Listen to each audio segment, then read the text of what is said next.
Nestled in the heart of the San Juan Mountains of southern Colorado lies one of the most iconic railroads in North America, the Durango and Silverton Narrow Gauge Railroad.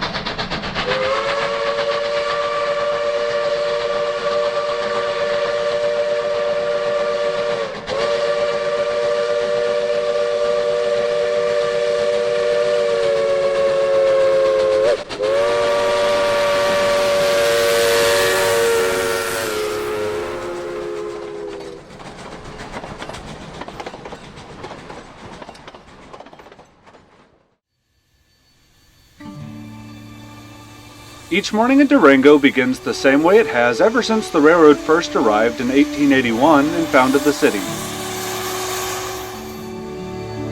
The hostlers came in well before dawn to service the steam locomotives which have been simmering in the roundhouse overnight. Steam locomotives are intricate machines with countless appliances and moving parts which require oil, grease, and light maintenance. A hostler must be intimately familiar with his locomotive to ensure that nothing is overlooked during this process. After all preparations are complete, the engine is rolled out of the roundhouse to take a spin on the turntable before heading to its train.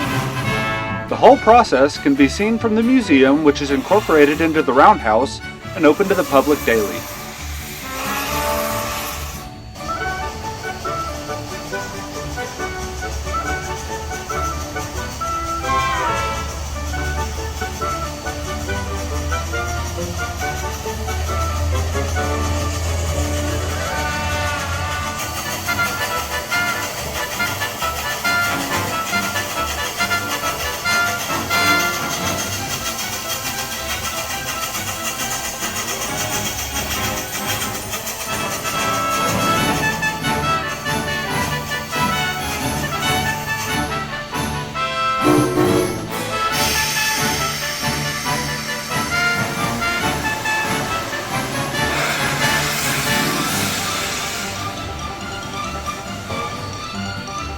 A new sight on the railroad is the filling of steam locomotives' tinder bunkers with fuel oil rather than coal. Next up comes the big moment. The locomotive is coupled onto its train, passengers climb aboard, and with 2 blasts of the whistle, a trip back in time begins.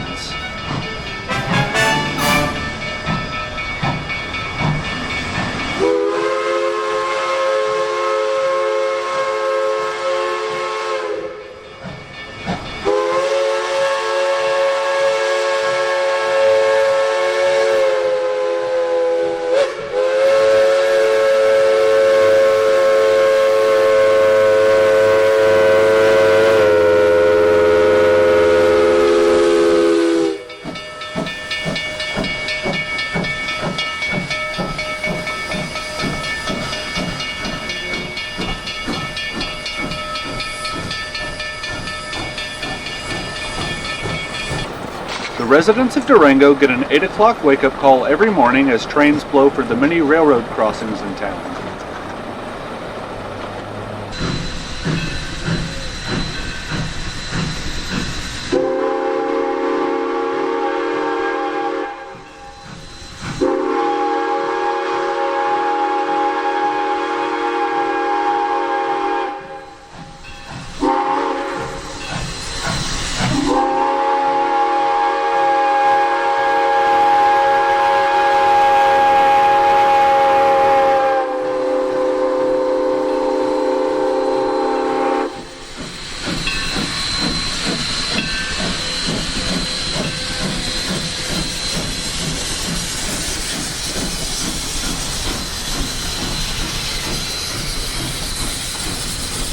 We visited the Durango and Silverton in June of 2021 as the railroad was undergoing the process of converting some of its coal-burning steam locomotives to oil-fired operations.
Here we see K36, number 480, on her second test trip as an oil burner, with Chief Mechanical Officer Randy Babcock at the throttle.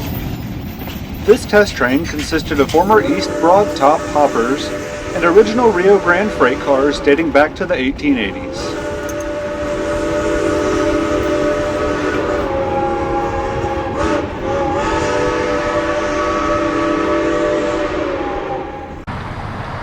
In response to the 416 fire that ravaged Colorado in 2018, the railroad has been using oil-fired locomotives in warmer months and also purchased diesel power, including 2 White Pass and Yukon DL535s built by the Montreal Locomotive Works.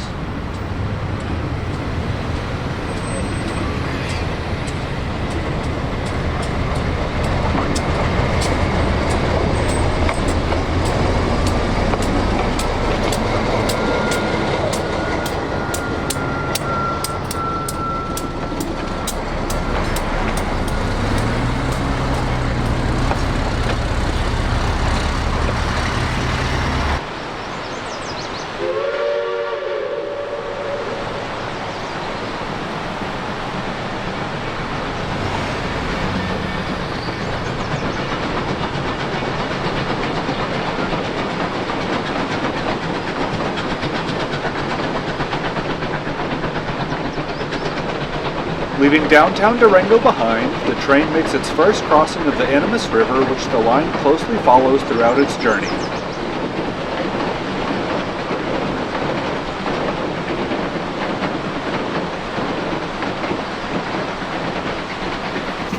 The trip starts off with easy flatland running, passing through the many suburbs which dot the Animas Valley.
Continuing north, ranches and farmland begin to dominate the scenery as red sandstone cliffs foreshadow the scenery that lies ahead.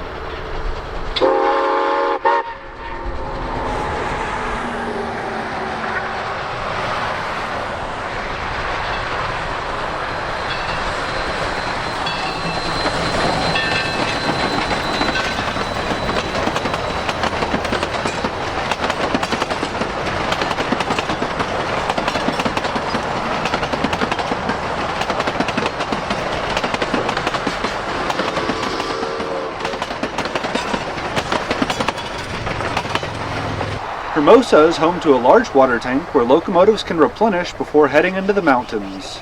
This is the start of a long grade which will gain us nearly 3,000 feet in elevation on the climb to Silverton.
On the day we rode, our train had 15 cars, and as such, a double header with Southern Pacific number 18, the Slim Princess, was in order. She had been waiting for us at Hermosa, ready to join up with 493 to charge the hill.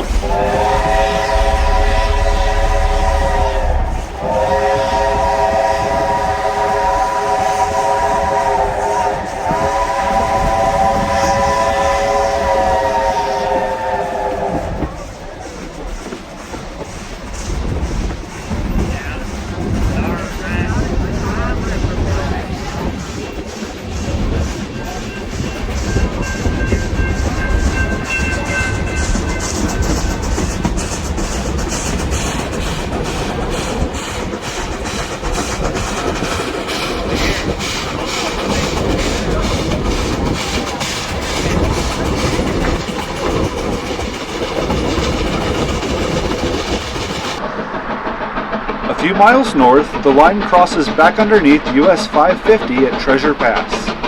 This is one of the most photographed locations on the railroad and offers great views both trackside and on board.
Near Elbert Creek, the tracks pass alongside a picturesque horse farm.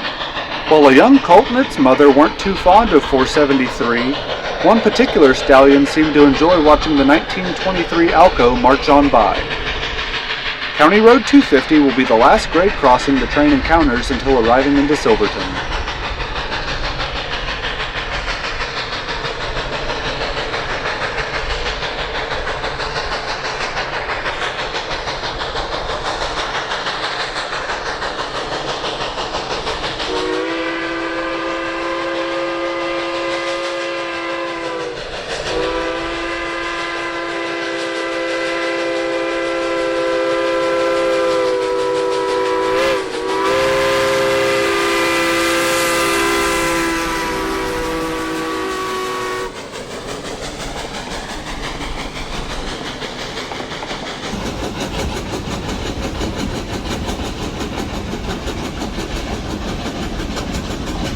Back on board, the train makes its way through the tall stands of ponderosa pines as it climbs ever higher. We see panoramic views of Shalona Lake and the increasingly rugged scenery of the region.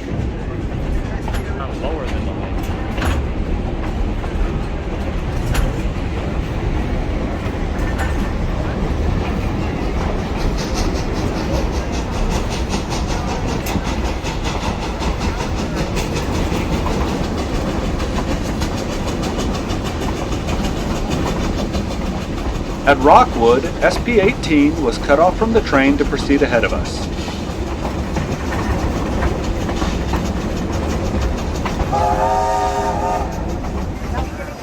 The route now enters the famous High Line.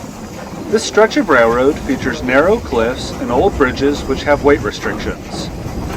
Coming in at over 180,000 pounds, the K-37 class of locomotives were historically not permitted on the Silverton branch, with 493 being the first to venture across the High Line in 2020. We also enter the San Juan National Forest here, providing views of unspoiled wilderness for mile after mile. The train slows to a crawl here, clinging to its perch high upon the granite cliffs nearly 400 feet above the Animas River. The views in the canyon are simply breathtaking and are in no small part what makes this railroad so popular.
The next scenic highlight comes as we cross the rushing rapids over Cascade Trestle.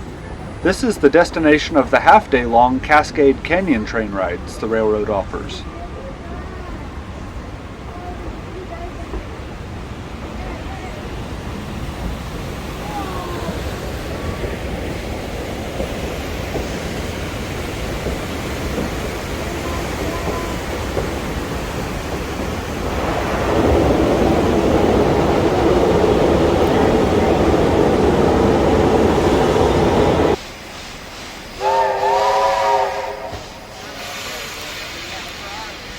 At Tank Creek, we rejoined SP-18 after another stop to take on water.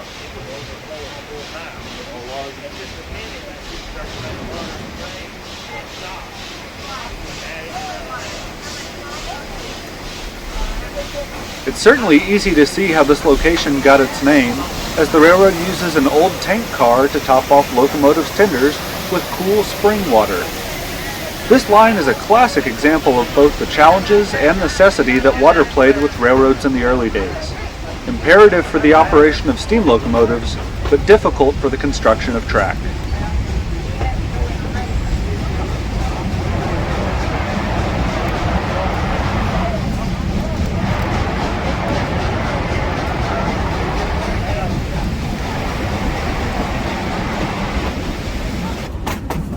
A short while later, we find ourselves crossing the Animas River once more on a Pratt through truss bridge.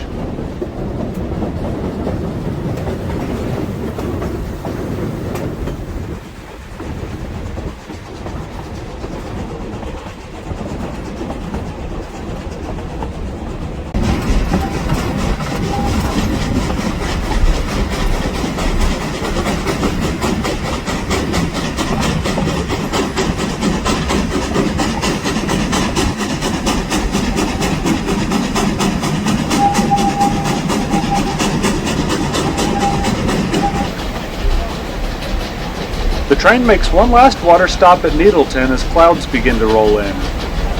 The weather at these elevations is unpredictable and can change in an instant. Even in the summer, cold wind and rain can come quickly, leaving unprepared passengers left to shiver until arriving in Silverton, where they can buy a jacket.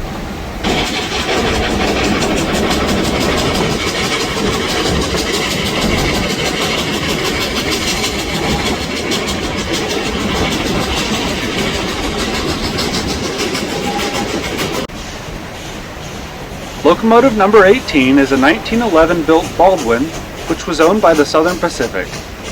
While the diminutive 10-wheeler spent most of its career working in the deserts of California and Nevada, today she is owned by the Carson and Colorado Railway and was visiting the DNS as part of a long-term lease.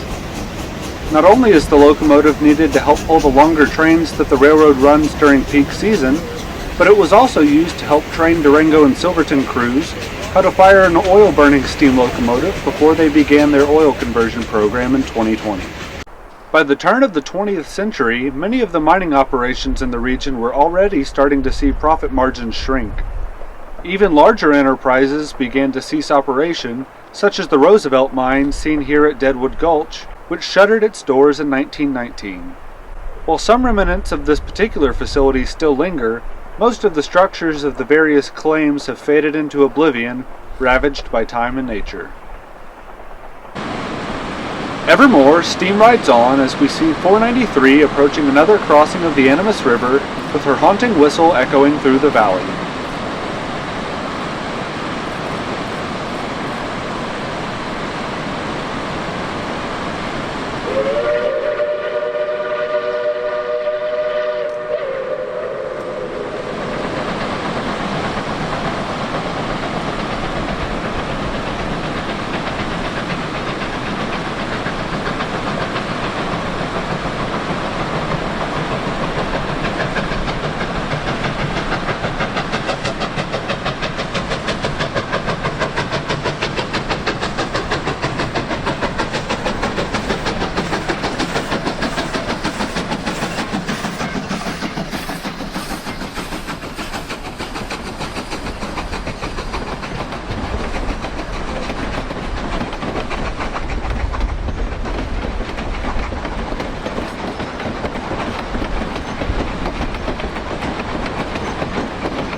At Silverton, passengers get about 2 hours to explore the wooden buildings and dirt roads of the authentic 19th century mining town.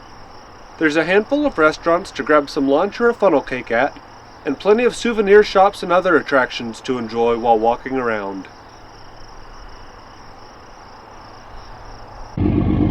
Engine 107 looks right at home among the snow-capped peaks and lodgepole pines as it arrives into Silverton, and one could easily be forgiven for mistaking the scene for one from the locomotive's previous career up in Alaska.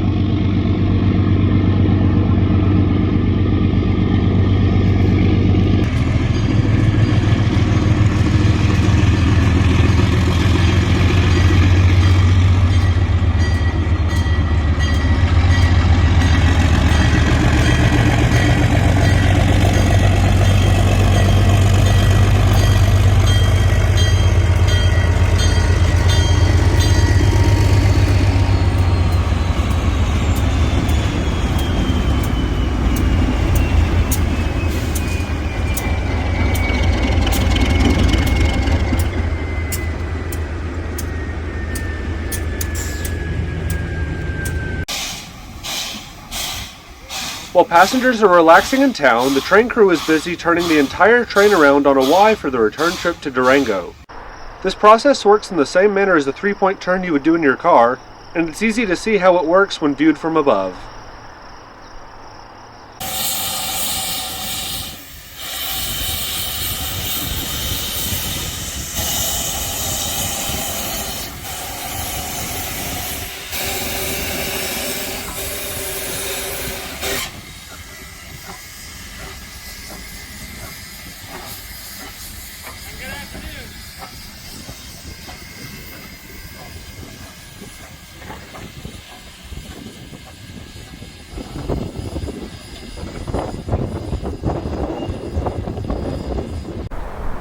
With everyone well fed and back on board the train, it's time to depart for the return trip down the valley.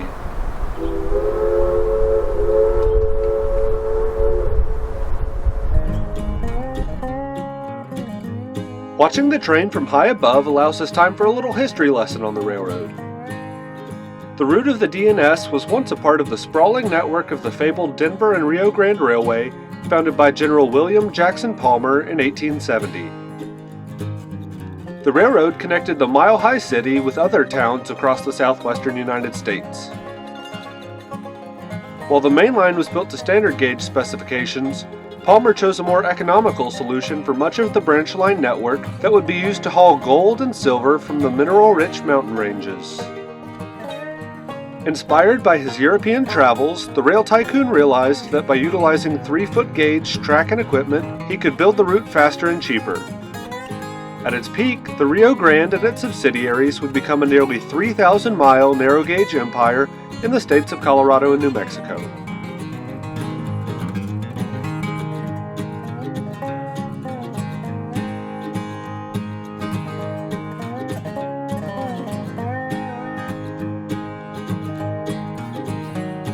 The Sherman Silver Purchase Act of 1890 spelled disaster for the economy of the region by causing silver prices to plummet.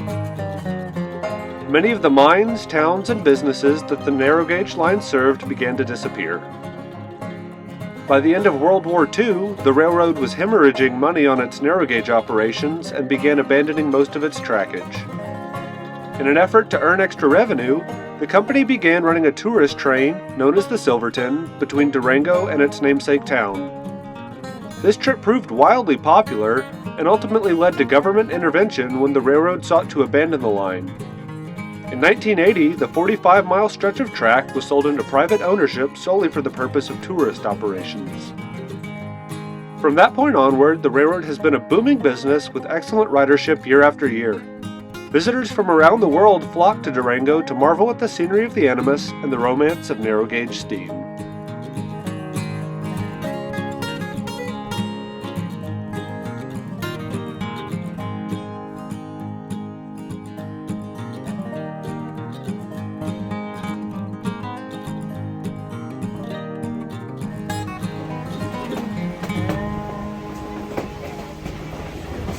Back on board, we're once again following the snowmelt waters of the Animus as we drift down grade. Because most of the route is downhill on the return trip, SP-18 would run back light engine, leaving 493 to handle the excursion consist. This area is home to plenty of wildlife which can frequently be seen from the train, including moose and bald eagles. Just south of Silverton is a spectacular waterfall which can only be seen from on board the train. The railroad offers a wide variety of classes of service ranging from basic coach cars all the way up to presidential class and everything in between. We opted to ride in one of the open-air gondolas to truly soak in the sights, sounds, and smells of mountain railroading.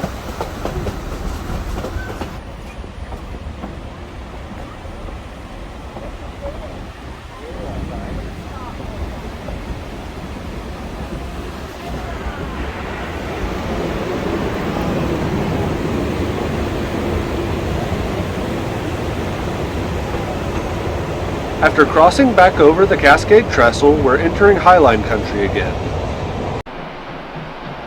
Watching a train tiptoe along the cliffs of the Animus Gorge, surrounded by 1.8 million acres of national forest, it's easy to see why the Durango and Silverton was named Best Scenic Train Ride by USA Today.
The railroad's passenger car fleet is comprised of an eclectic mix of rolling stock, with some cars dating back to the railroad's inception in the 1880s. Many of the cars used today were built in the mid-20th century to help accommodate the tourist operations the line was offering. Even as recently as the 2000s, the railroad has had new rail cars built to keep up with demand. Coach class cars are dressed in the traditional yellow, while premium fare cars are painted burgundy, which pairs nicely with the red rock cliffs.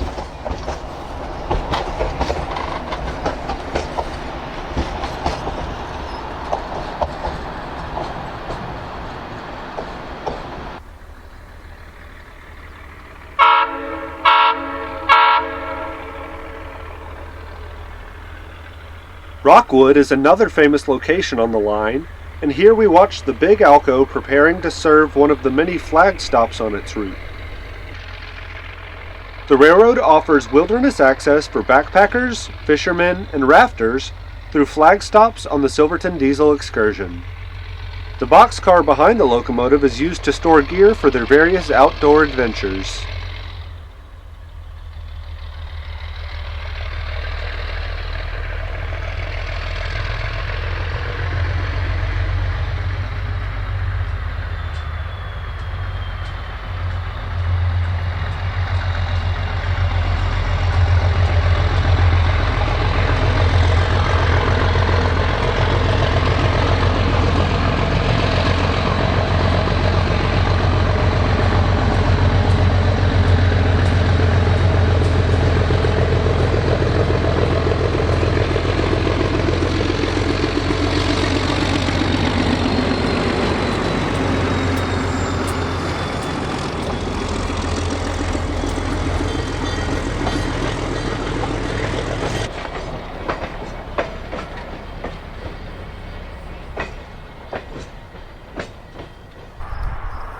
Back at Hermosa, the train is coming off of the grade and will pick up speed in the valley.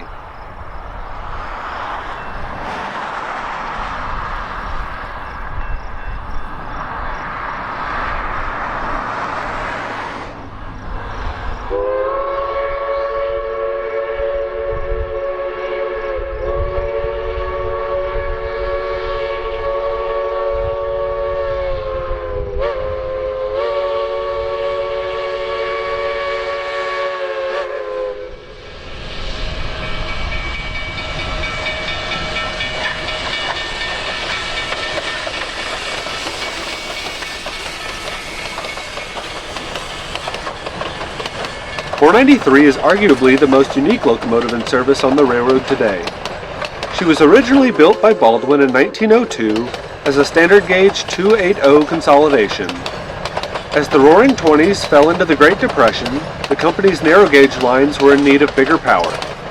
Rather than ordering new equipment, the Rio Grande opted to rebuild 10 locomotives into K37 class narrow gauge Mikados. The program was highly successful, with 8 of the type surviving today, 2 of which are in operation.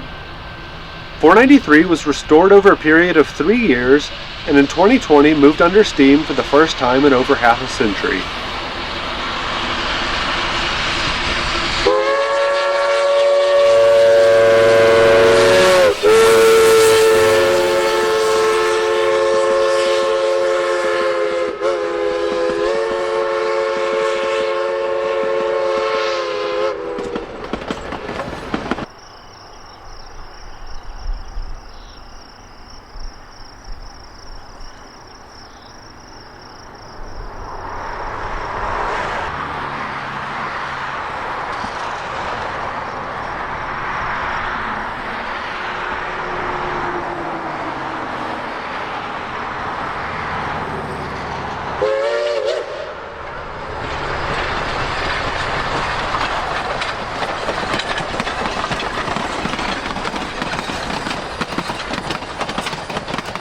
The timeless appeal of the railroad has been captured in paintings, photographs, and even in song. Performed by legendary singer C.W. McCall, the Silverton would rise to the top of the Billboard country music charts for 2 consecutive weeks in 1975, further cementing the railroad's legacy.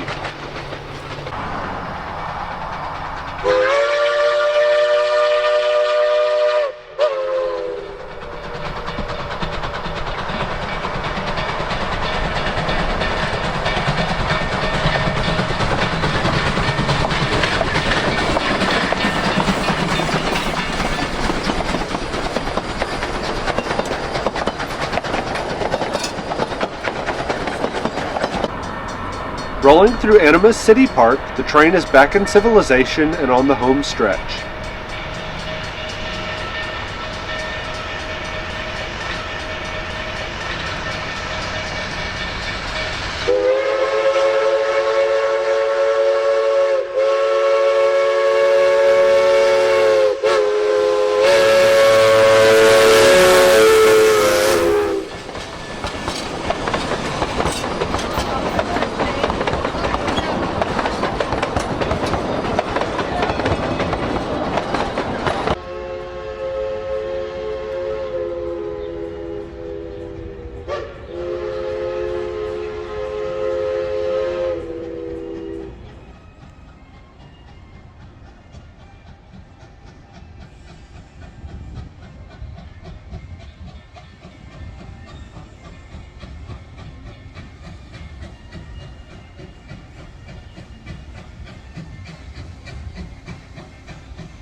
At the historic Durango depot, the engineer glides his train to a smooth stop, thus bringing our thrilling narrow-gauge adventure to a close.